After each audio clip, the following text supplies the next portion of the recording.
자, 풀어보셨는데, 자, 우리 FAT 1급 30회, 기출문제 30회, 이론 문제가 어떻게 나왔는지 한번 보도록 하겠습니다. 자, 1번은 다음 중 수익과 비용의 이연에 해당하지 않는 것은 이랬습니다. 수익과 비용의 이연. 네, 우리가 결산 수정분계에서 수익과 비용의 이연과 또 수익과 비용의 발생에 대한 결산 수정분계를 하죠. 발생주의에 의해서. 자, 1번 보시면은 해당하지 않는 거 찾는 거죠. 1번 보시면은 선급 임차료를 자산으로 계상하였다. 자, 임차료가 비용이죠. 임차료 비용. 그래서 이 1번은 이렇게 했다는 거죠. 선급 임차료를 자산으로 계상했다. 이 말은 차변의 선급 비용이나 임차료 같아요.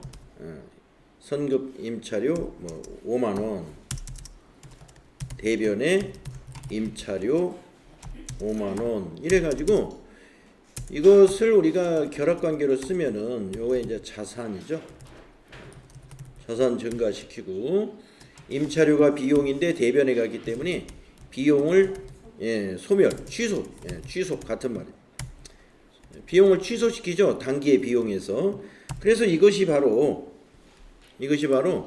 단기의 비용에서는 취소시키고 이거를 차기의 자산으로 넘기는 작업을 하는 거예요. 그래서 차기의 비용으로 이게 넘기는 거죠. 그래서 이걸 비용의 이연이라고 하는 거죠.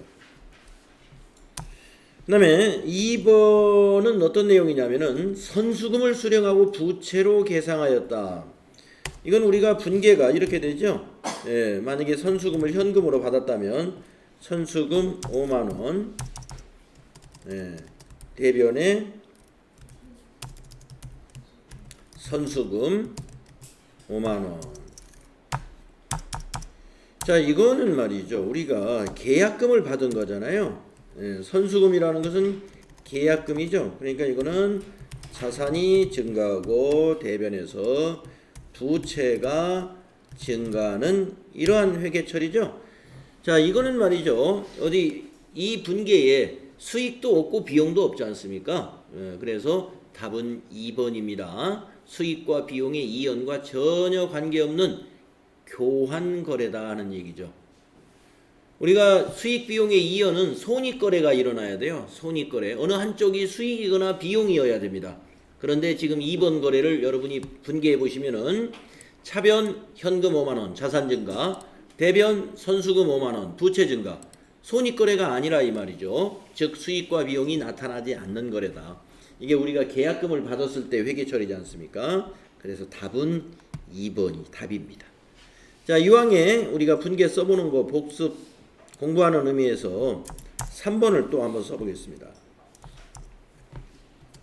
선수 임대료를 부채로 계상하였다 하는 말은, 자, 임대료가 뭡니까? 임대료가 수익이지 않습니까?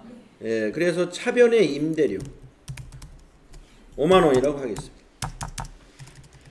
대변의 선수 임대료, 우리가 선수 수익이라고 앞에서 했던 그런 내용들이에요. 아까 여기 선수 임차료도 우리가 보통 선급 비용으로 우리가 배워왔죠. 같은 것입니다. 선급 비용이나 같은 거예요. 같은 계정과목. 자, 그래서 이것도 5만원이죠.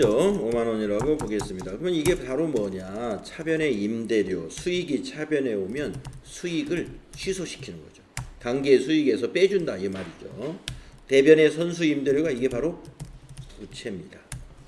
부채. 그래서 이 거래는 수익의 이연에 해당되는 회계죠. 이 거래도 보면은 손익거래잖아요. 차변에 오는 게 임대료지 않습니까? 수익 계정이 하나 있고 대변에는 부채죠. 그러니까 손익거래. 그래서 수익과 비용에 관련되는 거래란 말이죠. 그 그 다음에 마지막 4번은 선급보험료를 자산으로 계상하였다라는 것을 한번 분계로 한번 써보면은요. 차변에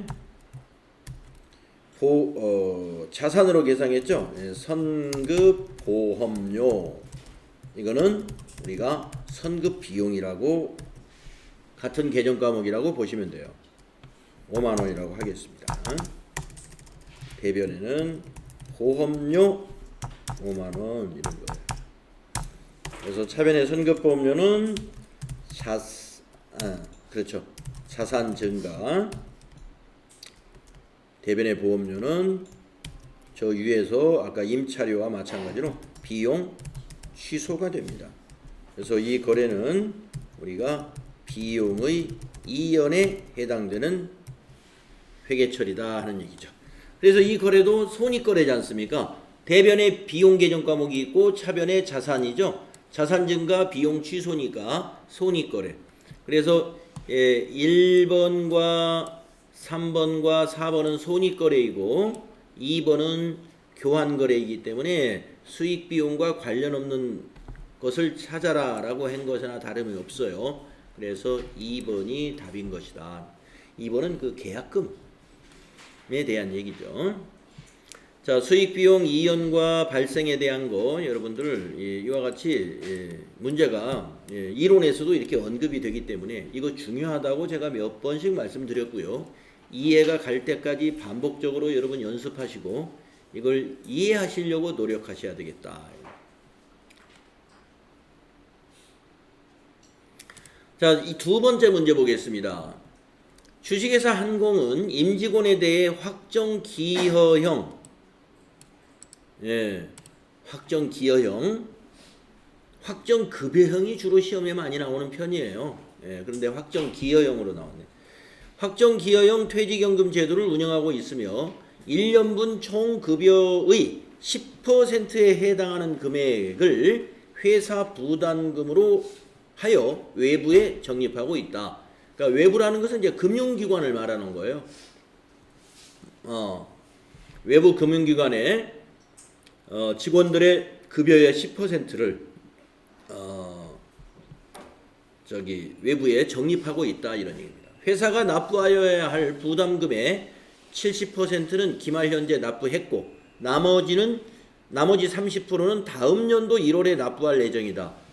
원래 기말까지 다 연말까지 다 납부를 1년분 다 납부를 해야 되는데 30%는 납부를 못해서 내년 1월 달에 납부할 예정이다 이 말이죠. 그러면 이 1년분은 우리가 미지급금으로 처리하면 돼요. 나머지 30% 다음 1월 달에 지급할 거라면은 이게 확정된 채무가 됩니다. 그래서 미지급금. 단기만 12월 31일 현재 퇴직급여에 대한 결산분계 결과 재무제표에 미치는 영향으로 옳지 않은 것은 이랬습니다. 자, 우리가 퇴직금에 대해서 말이죠.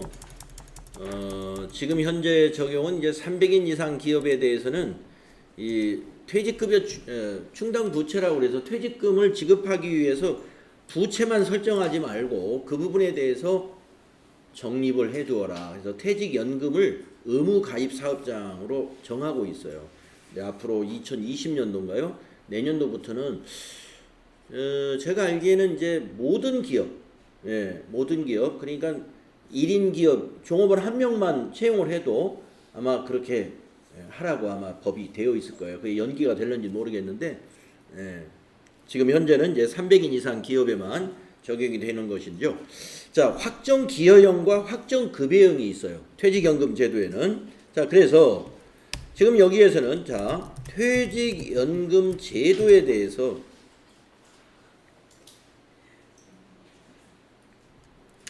두 가지 회계 처리 방법이 있어요. 퇴직연금 제도별로. 그게 무슨 얘기냐면 첫째 지금 여기서 나오는 확정기여형입니다. 확정기여형의 회계 처리는 어떻게 하느냐. 확정기여형의 회계 처리. 예를 들어서 회사가 확정 기여형 퇴직연금에 가입하고 회사 부담분 10만 원을 현금으로 납부했다라고 했을 때 어떤 회계 처리를 해야 되느냐 하는 겁니다. 자, 확정기여형에서는요 이렇게 회계 처리합니다. 차변에 모두 비용 처리예요. 퇴직급여 10만원, 대변은 현금으로 납부했죠. 현금 10만원. 네, 이렇게 모두 비용 처리한다는 겁니다.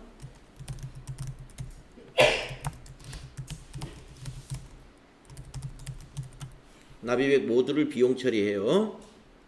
그리고 확정 기여형을 채택한 회사는 말이죠.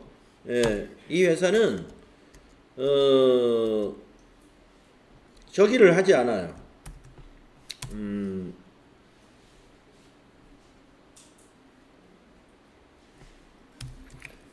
퇴직급여 충당부채 있죠? 퇴직급여 충당부채를 설정하지 않습니다.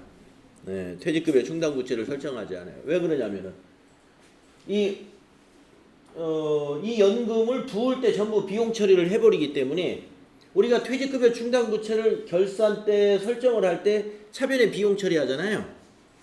그런데 확정기여형에 가입을 한 기업은요 불입을 하면서 다 비용 처리하기 때문에 퇴직급여 충당부채 설정을 안 합니다. 그리고 이제 이 확정기여형이라 하는 것은 종업원 책임하에서 그 퇴직연금을 관리하는 거예요. 종업원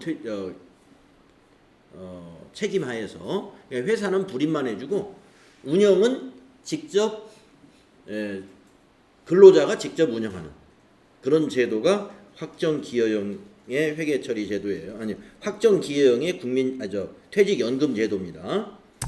자, 또 하나의 제도가 뭐가 있냐면은 확정급여형이 있습니다.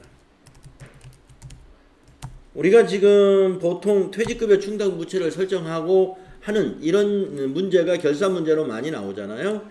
그 문제는 전제가 우리 회사는 확정급여형의 퇴직연금에 가입되어 있다. 아니면 가입되어 있지 않은 회사도 마찬가지입니다. 그러니까 퇴직연금에 가입되어 있지 않거나 연금이라고요. 연금인데 퇴직연금 제도에 가입되어 있지 않거나 가입되어 있다 하더라도 확정급여형 퇴직연금에 가입되어 있을 때는 이렇게 회계 처리해요. 자, 똑같이 이런 일이 있어요. 회사가 이렇게 불입을 했다. 10만 원을 확정급여형에서는 기여형이 아니라 급여형에서는 회사의 자산으로 처리합니다. 회사의 자산으로. 그래서 회계 처리가 어떻게 되냐면요. 퇴직연금 운용자산 처리하고요. 대변에는 현금으로 납부했죠. 현금이 되겠습니다. 현금 10만 원.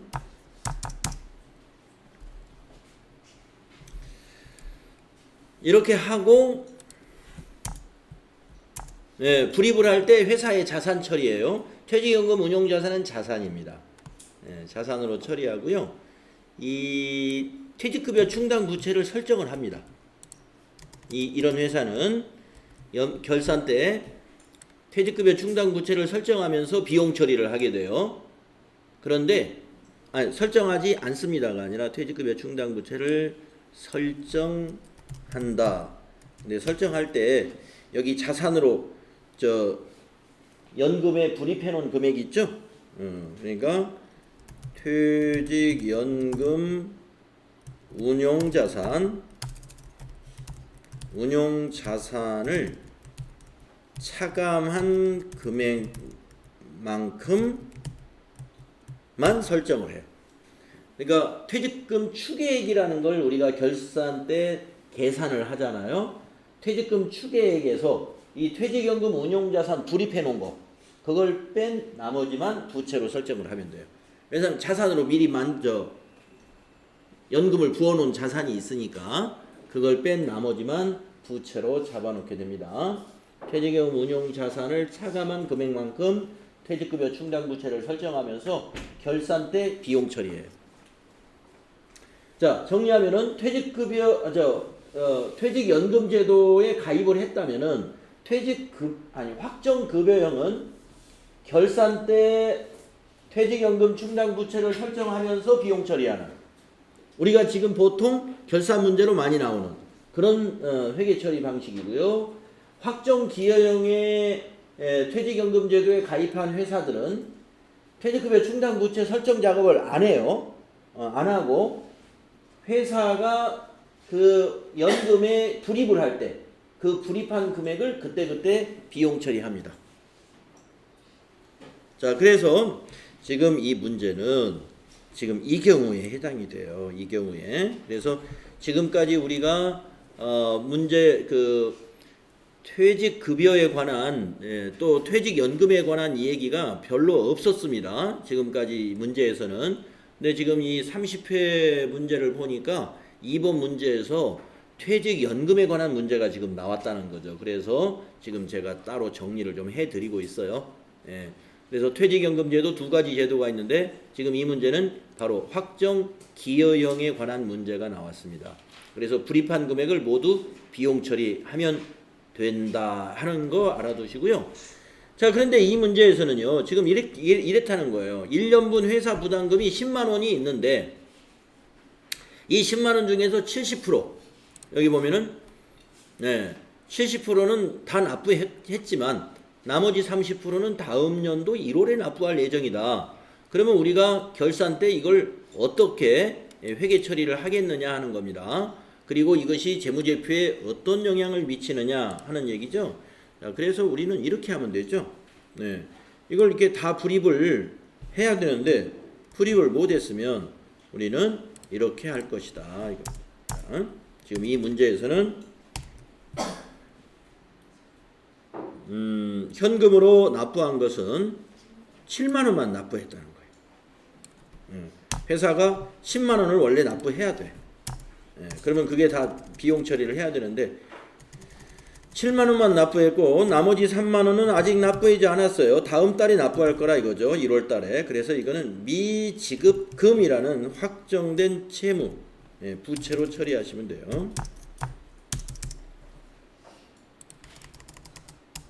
이렇게 회계 처리하면 됩니다. 그래서 지금 이 보기에 보면은요. 이 회계 처리의 근거에서 보기에서 보면 1번 자산의 증가 없어요. 자산의 증가는 없고 현금이 7만 원 대변에 가니까 이거는 자산의 감소죠. 자, 그 다음에 2번에 부채의 증가 있습니다. 이 미지급금 바로 3만 원이 부채의 증가에 해당이 되죠. 그 다음에 3번에 자본의 감소. 자본의 감소는 퇴직급여라고 하는 비용이 발생하게 되면은 비용이 발생한 것만큼 당기순이익이 줄어들게 되죠. 그 당기순이익이 줄어든 만큼 기말자본이 감소하게 되는 겁니다. 그래서 이 자본의 감소는 결산 작업을 통해서 결국에 비용 발생한 것만큼 자본은 감소하는 거예요. 그러니까 직접적인 이 분계에서 자본의 계정 과목이 나오는 건 아니지만 우리가 손익계정 마감하고 결산 재무제표를 만들면 그것이 기말자본의 감소가 되는 거예요. 이 비용이 증가한 것만큼이. 그래서 간접적인 영향까지 봐서 자본의 감소는 있다 하는 거예요. 그 다음에 네 번째 4번은 비용의 발생. 이게 바로 퇴직급여가 비용이죠. 판매관리비 비용. 그래서 4번은 해당이 되죠. 그래서 답은 1번인 겁니다. 자산의 증가가 없죠. 이 회계 처리에서. 네. 자, 그래서 우리가 이 퇴직연금에 관한 문제가 FAT 1급에서는 자주 나오지는 않는데 이렇게 가끔 나오더라고요. 근데 이게 30회 문제에 끼어 있습니다. 혹시 여러분이 시험 볼 때도 혹시 퇴직연금에 대해서 문제가 나오면 이렇게 두 가지로 정리해서 알고 계셔야 되겠더라 하는 거예요. 자, 확정기여형은 불입할 때 비용, 그 비용 개정 과목은 차변에 퇴직급여 처리한다는 거, 그거 알아두시고, 확정급여형에서는 불입한 금액을 회사는 자산 처리하더라. 그래서 그 개정 과목은 퇴직연금 운용 자산이라는 자산으로 처리한다 이겁니다. 그리고 좀 문제를 좀 더 어렵게 내면요, 이 퇴직연금 운용 자산을 계속 불입을 했는데 퇴직금 추계액보다 더 오버됐어 자산이. 이 퇴직연금 운용 자산의 불입 목적은 뭐냐면 퇴직금을 지급하기 위해서 불입을 하는 거거든요. 근데 우리 종업원의 퇴직금 추계액보다, 퇴직금 추계액은 가령 5천만 원이라고 봅시다. 근데 퇴직연금 운용 자산 불입한 것이 6천만 원이 됐어. 그러면 1천만 원만큼 오버됐죠? 그거는 투자 자산으로 봐요. 투자 자산, 퇴직연금 운용 자산이 아니라 이거는 오버했으니까 그만큼은 더 투자한 것으로, 우리 금융 투자 자산으로 별도로 회계 처리를 한다는 것. 그것까지 이제 참고를 알아두시고 일단은 요 정도만 알아두셔도 되겠습니다. 자, 3번 문제 보겠습니다. 다음 중 손익계산서에 영업이익에 영향을 미치는 개정 과목으로 옳지 않은 것은 이랬습니다. 자, 여러분, 영업이익에 영향을 미치는 것은 어디까지가 영향을 미치느냐, 이걸 아직 모르고 있으면 곤란하죠. 그래서 영업이익에 영향을 미치는 것들만 한번 써볼까요? 우선 매출액이 영향을 미칩니다. 수익으로서. 그래서 매출액에서 매출 원가를 빼주죠. 매출 원가 영향을 미치죠. 그래서 이것을 빼준 것이 이제 매출 총이익이 나오죠. 매출 총이익이 산출이 되고, 매출 총이익에서 우리는 또 판매비와 관리비, 줄여서 판관비라고 그냥 쓰겠습니다. 판매비와 관리비, 이걸 빼주게 되죠. 그래서 이것이 바로 영업이익입니다. 이걸 영업이익. 지금 문제가 이 영업이익에 관해서 물어봤어요. 자, 영업이익에 영향을 미치는 거, 수익에서는 매출액, 수익에서는 매출액, 비용에서는 매출원가, 그 다음에 판관비, 이게 영업이익에 영향을 미치는 거죠. 자, 매출액과 매출원가 그리고 판매관리비가 영업이익에 미치는 영향을 미치는 겁니다. 매출액이 커지면 영업이익이 커질 것이고, 매출원가가 커지면 영업이익은 적어지고, 판관비가 커지면 영업이익이 작아지겠죠. 반대로 비용이 떨어지고 하면은 영업이익은 더 커지는 거고. 자, 그러면은 이제 보험료가 영향을 미칠 것이냐? 보험료는 판매관리비니까 영향을 미치죠. 임차료도 판매관리비죠. 영향을 미치겠죠. 잡손실이 영향을 미칠까요? 이거는 왜 미치지 않느냐면은 그렇죠. 영업 외 비용이기 때문에, 영업의 비용은 손익계산서에 이 자리에 오는 거잖아요. 영업이익 밑에서 영업 외 수익은 더해주고 빼기, 영업 외 비용은 빼주죠. 그리고 나서 이것을 우리가 계산한 것을 법인세 차감전 순이익이라고 말한단 말이죠. 그래서 영업의 수익이나 영업의 비용은 법인세 차감전 순이익이나 당기 순이익에는 영향을 주죠. 끝까지 써버립시다. 법인세를 빼주면 이것이 바로 맨 마지막에 산출이 되는 당기 순이익이라고 하더라 이겁니다. 그래서 이러한 프로세스를 우리가 손익계산서의 이 프로세스를 이해하고 잘 정리되어 있지 않다면 안 된다 이거죠. 이제 지금은 뭐 여러분 아직까지 이거 정리가 안 되신 분은 반드시 정리를 해야 됩니다. 그래서 답은 3번이 되겠네요. 영업이익에 영향을 안 주는 것은 접대비는 판매관리비죠. 그래서 영향을 주겠습니다. 다음에 4번 다음 중 주식회사 한공의 2019년 무형자산과 관련된 지출액 중 비용으로 처리한 금액은 얼마요? 이랬습니다. 비용으로 처리한 거. 자, 첫 번째 연구 단계에 지출한 금액이다. 자, 우리가 여러분들 그 연구 단계 하고 개발 단계.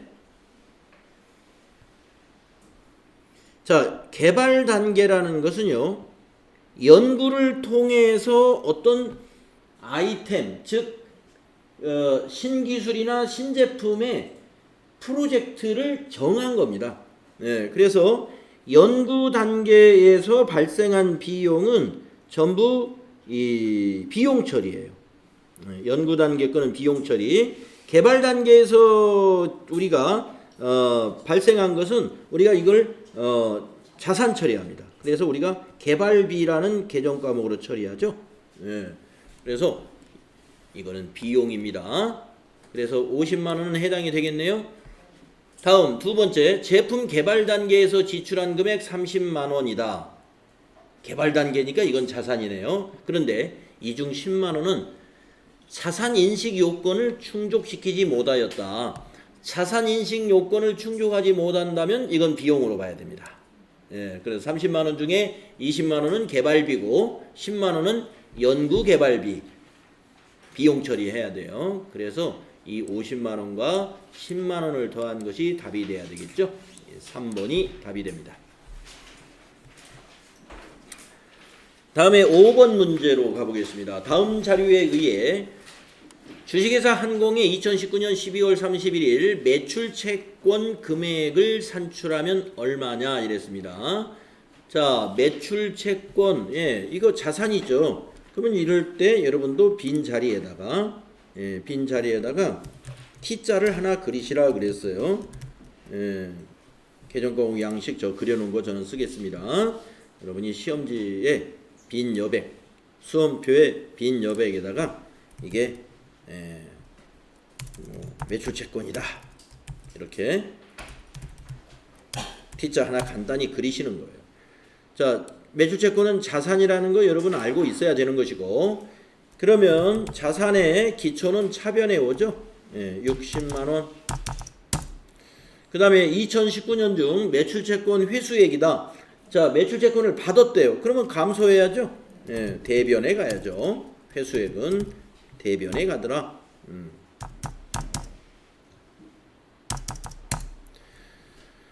그 다음에 세 번째, 현금 2019년 중 현금 매출액은 매출채권 아니니까 무시해야 되겠죠. 그 다음에 2019년 매출원가가 100만 원이다. 매출원가는 뭐 매출채권하고 관계없죠. 가만 있어봐. 매출액을 구해야 하잖아. 이게 지금 매출채권의 금액을 알아라 그랬는데 매출액을 먼저 현금 매출액. 이게 무시할 금액이 아니네. 자, 그러니까 지금 이 두 개를 왜 알려줬느냐 하면은 우리가 외상으로 매출한 것을 알아내야 돼요. 이 세 개를 가지고 간접적으로. 그죠? 자, 그러면은 어떻게 알아내느냐면요. 우선 총 매출액을, 순 매출액을 일단 알아보겠습니다. 자, 매출 원가가 100만 원인데 매출 총이익이 40만 원이 났다는 것은 이걸 더한 것이 매출액이죠. 네, 그러니까 매출액이 140이라는 얘기예요. 자, 140만 원 중에 현금 매출액이 30만 원이랍니다. 그러면 외상으로 매출한 게 110이 된다는 거죠. 그게 바로 매출채권 발생 금액이에요. 네, 그래서 여기 차변에 단기에 발생한 매출채권, 단기에 발생한 매출채권은 110만 원이더라 이겁니다. 네, 그렇죠. 그게 왜 필요 없는 숫자가 있나 했네. 필요 없는 게 아니었어요. 콤마가 맞나요? 110만 원? 네, 맞게 했죠? 네. 자, 그러면은 이제 답이 나왔어요. 네. 답이 나왔습니다. 콤마 좀 붙여볼게요. 예. 답이 나왔어요. 어떻게 나오느냐? 지금 매출채권 잔액을 물어보잖아요. 예. 12월 31일이니까 매출채권 잔액이죠. 12월 31일. 그러면 이 차변의 합계를 구하지 않습니까? 여러분이 차변의 합계를 딱 구하니까 170이다 이거예요. 170. 대변의 합계도 170이 나와야 돼요. 170이. 그러면은 170이 나와야 되니까 170에서 이걸 빼면 되죠. 170에서 여기 130을 빼더라 이겁니다. 이게 바로 뭐냐? 이게 기말이 되는 거예요. 매출채권의 잔액은 40만 원이 된다. 이렇게 여러분이 산출을 하시면 되겠습니다. 그래서 2번이 답이 되는 거죠. 2번이. 그래서 이 세 가지 데이터를 가지고 외상으로 매출한 거를 계산을 해내면 됩니다. 자, 요 두 개를 더한 것이 총 매출액. 그 매출액에서 현금 매출액을 뺀 게 외상으로 매출한 거. 그래서 외상 매출을 한 것은 매출채권의 차변에 110만 원이라고 그래서 기록을 하는 거예요. 그래서 차변 합계에서 회수한 걸 빼면 그것이 남은 매출채권 잔액이 되겠죠. 그래서 170 중에서 130을 회수했으니까 매출채권 잔액은 40만 원이 남게 되더라. 다음에 6번 문제 보겠습니다. 다음 중 자본에 대한 설명으로 옳지 않은 것은 이랬는데요. 1번 자본은 기업의 자산에서 부채를 차감한 후에 잔여 지분을 나타낸다. 맞죠? 2번 주식을 액면금액 이상으로 발행한 경우 액면금액을 초과하는 금액은 이익잉여금으로 표시한다. 이거 잘못됐죠?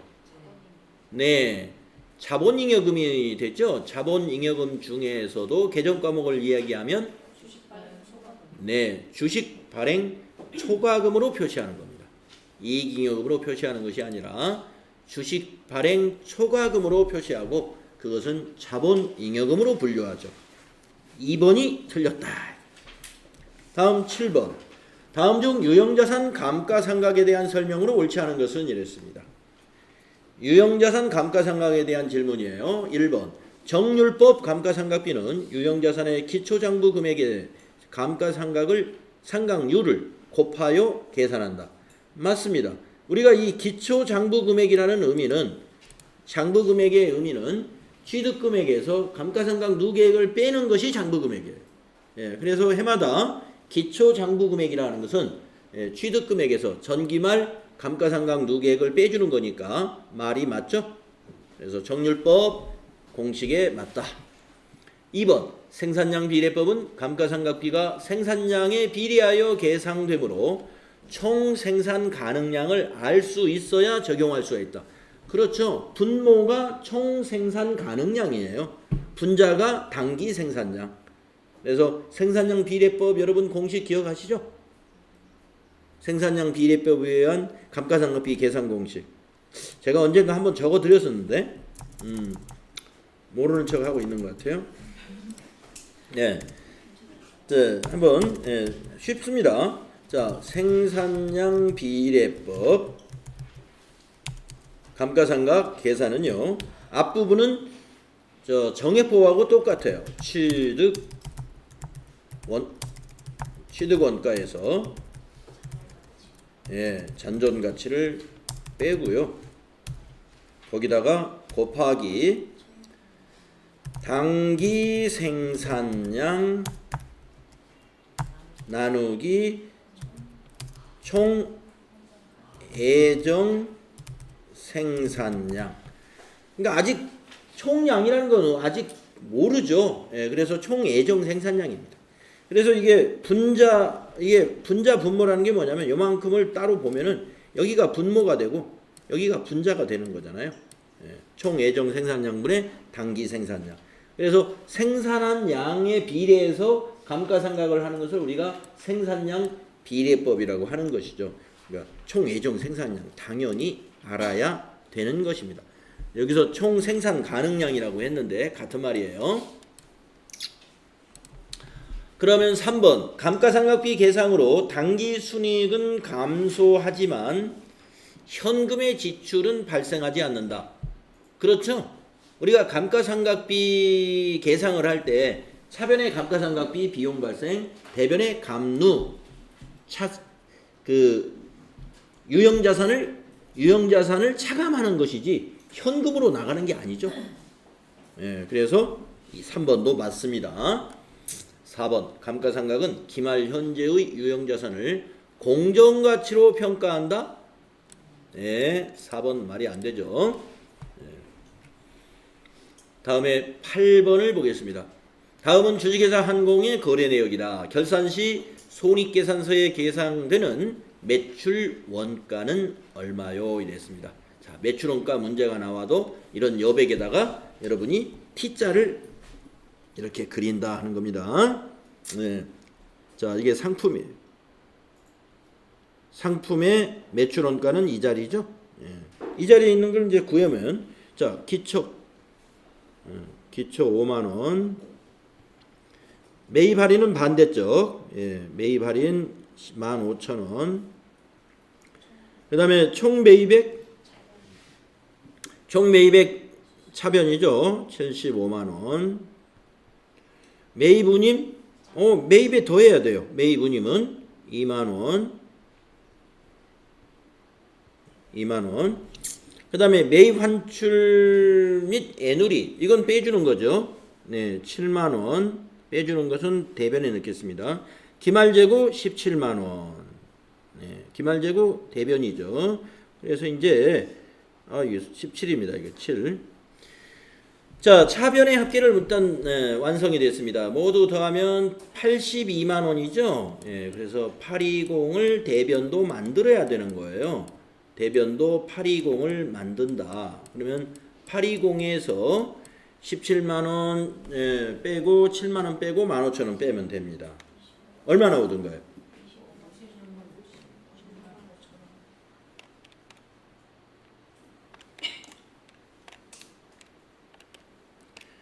56만 5천 원 나오는군요. 그래서 이 56만 5천 원이 바로 여기서 말하는 매출 원가에 해당이 된다 하는 거죠. 56만 5천 원. 이렇게 T 계정을 그려가지고요. 차변에 넣을 거 쫙 배치하시고 대변에 넣을 거 배치하시면 답이 나오죠. 56만 5천 원. 3번이 답이다. 다음 9번 문제 보겠습니다. 자, 이거 다 풀고 우리 쉬는 시간 가질게요.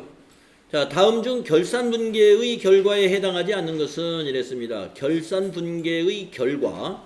자, 주식회사 한공은 2019년 말 현재 기중 취득한 단기 매매증권과 매도가능 증권을 보유하고 있다. 단기 매매증권의 평가 손실이 50만 원이 발생했고요.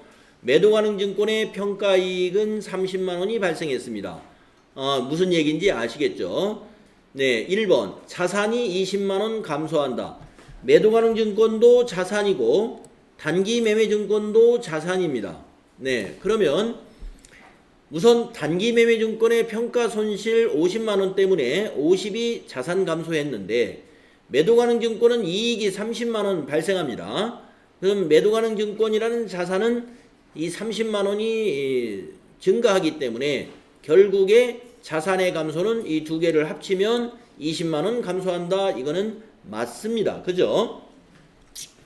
그 다음에 2번 영업이익은 50만 원 감소한다 이랬습니다.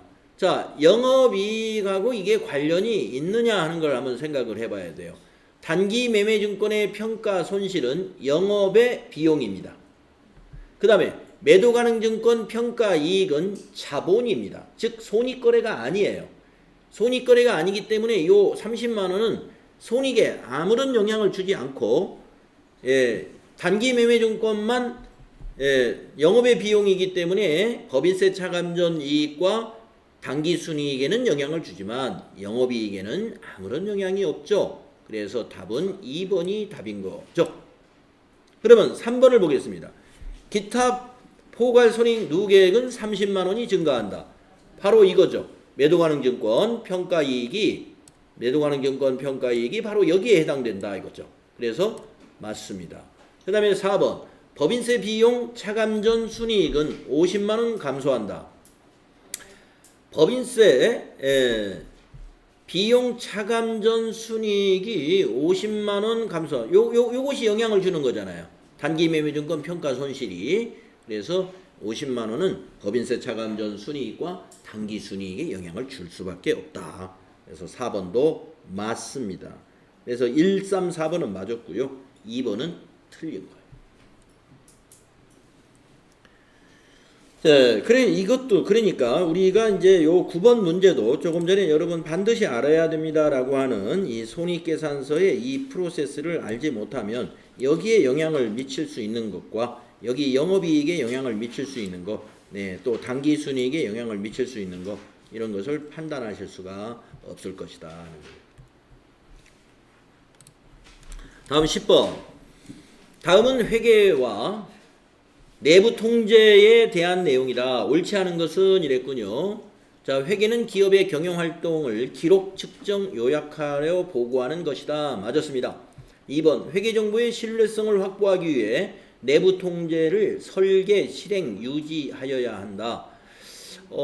회계정보의 신뢰성이라고 하는 내부 통제 제도의 목적이 하나 있죠.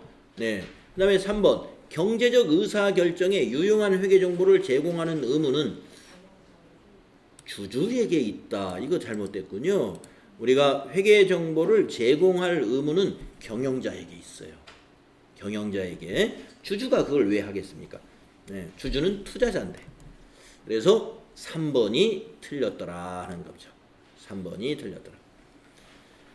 그 다음에 11번 문제 가보겠습니다.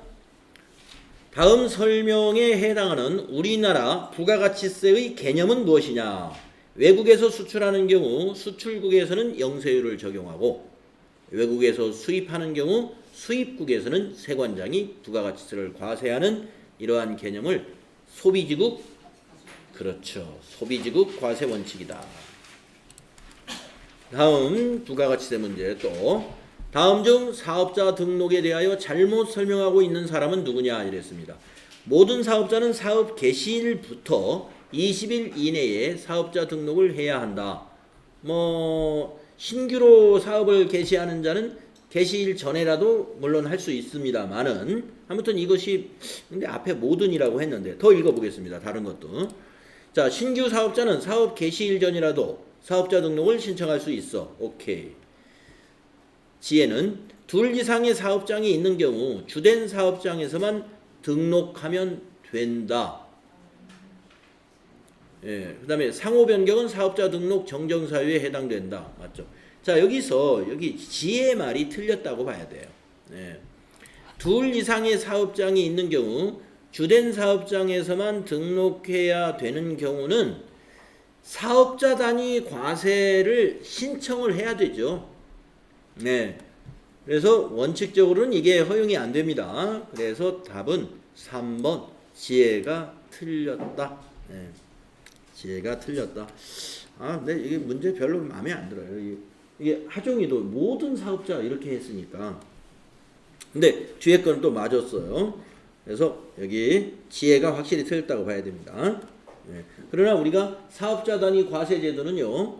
사업자 등록번호 하나 가지고 다른 사업장을 같이 쓸 수 있습니다.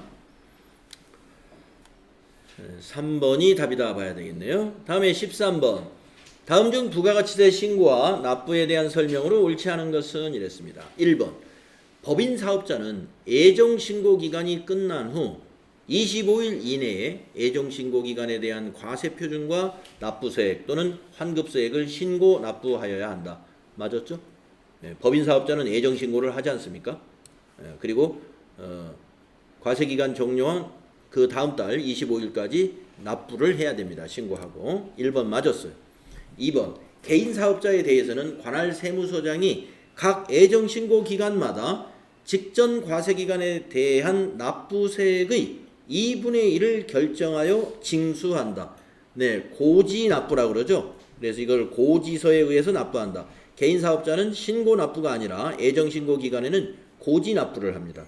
그래서 과세관청에서 즉 관할 세무서에서 직전 과세기간 6개월치 거기에 2분의 1 그러면 3개월치에 해당이 되겠죠. 그만큼을 고지 징수하게 돼 있어요. 그래서 2번 맞습니다. 그 다음에 3번 개인 사업자는 휴업 또는 사업 부진으로 인하여 각 예정신고기간의 공급가액 또는 납부세액이 직전 과세기간의 공급가액 또는 납부세액의 3분의 1에 미달하는 경우 예정신고 납부할 수 있다. 예, 3번도 가능합니다. 왜 이러냐 하면은 직전 사업연도 직전 과세기간에는 우리가 성수기를 맞이해가지고 굉장히 큰 매출을 올렸습니다. 그런데 현 과세기간은 비수기에 접어들어가지고 전기 그 직전 과세기간에 비해서 매출액이 3분의 1 이하로 떨어졌어요. 이 상태로 되었는데 만약에 고지 납부를 하게 되면은 터무니없이 너무 많이 부가가치세가 징수되겠죠. 그래서 그럴 때는 납부하고 나중에 그거를 환급을 받는 것보다는 납부 자체를 조금만 하고 싶어요. 그럴 때는 신고해서 납부할 수 있습니다. 개인 사업자도 예정 신고 기간에 신고 납부를 할 수가 있어요. 이런 경우에 해당이 되면. 그래서 3번도 맞습니다. 그러면 4번이 틀렸다는 얘기인데요. 폐업의 경우 폐업일로부터 25일 이내에 신고 납부해야 한다. 이거 틀렸죠. 폐업일이 속하는 다음 달 25일까지입니다. 폐업의 경우는 폐업일이 속하는 날에 다음 달 25일. 폐업일로부터 25일이 아니에요. 다음 달 25일. 그래서 4번이 틀렸다. 그 다음에 14번 다음 중 부가가치세법상 면세에 대한 설명으로 옳지 않은 것은 이랬습니다. 면세 제도 여러분 잘 아는 제도죠. 1. 면세 사업자는 세금계산서를 발급할 수 없고 발급받은 세금계산서 매입세액은 공제받을 수 없다. 맞죠? 면세 사업자가 발급할 수 있는 것은 계산서입니다. 세금계산서는 발급이 안 돼요. 그리고 발급을 받은 것은 세금계산서 얼마든지 발급받을 수 있죠. 내가 매입했을 때는 과세재화를 매입했으면 판매자가 세금계산서 발급을 해줍니다. 그런데 거기에 있는 매입세액은 하나도 공제받을 수가 없는 게 면세사업자예요.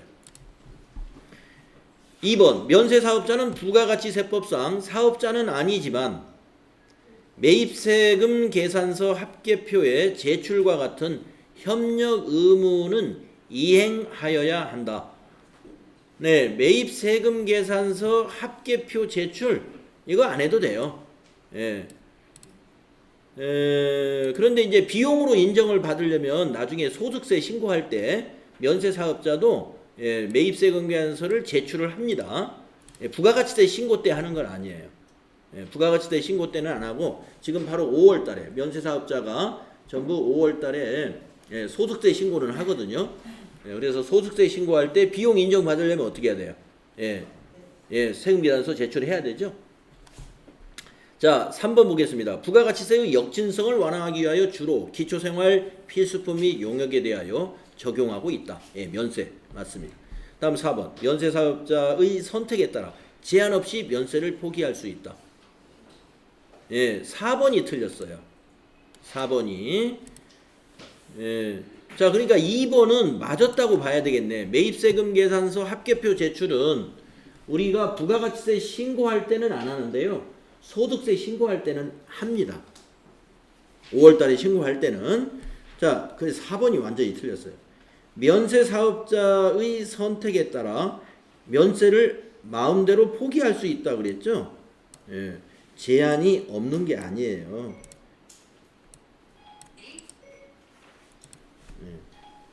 제한이 있습니다. 자, 면세 사업을 포기하려면 첫째, 두 가지 이유가 있어야 돼요. 면세 사업을 포기하려면 수출을 해야 됩니다. 수출을 하는 경우하고 그 다음에 과학기술 연구 분야, 과학기술 연구 분야에 해당되어야 돼요. 그래야 면세 포기를 받아줍니다. 그래서 제한 없이 면세 포기를 받아주지 않아요. 우리 그 부가가치세 이론 공부하는 그 페이지 수 어딘지 책을 찾아보면 있습니다. 면세 포기 신청에 관해서. 그래서 거기 두 가지 사유가 있어야 돼요. 수출하는 경우 즉 영세율을 적용받기 위해서 하는 것이 대부분이에요. 제한이 없는 게 아니다. 4번이 이건 틀린 거예요. 다음 15번 다음 중 부가가치세법상 전자세금계산서에 대한 설명으로 옳지 않은 것은 이랬습니다. 1번을 보면 전자세금계산서는 공인인증 시스템을 거쳐 정보통신망으로 발급하는 세금계산서를 말한다. 맞아요. 우리가 전자세금계산서를 발급하려면요, 공인인증서 있어야 돼. 2번 전자세금계산서의 의무 발급 대상자는 법인 사업자만 해당한다. 이게 틀렸네요. 그렇죠? 법인 사업자는 당연히 의무 발급 대상자이고요. 개인 사업자라 하더라도 3억 원 이상이면 발급을 해야 되죠. 그래서 2번이 옳지 않다. 자, 30회 우리 이론 문제 한번 같이 풀어봤는데요. 네, 새로운 내용이 한두 개 있어서 제가 길게 설명을 드린 겁니다.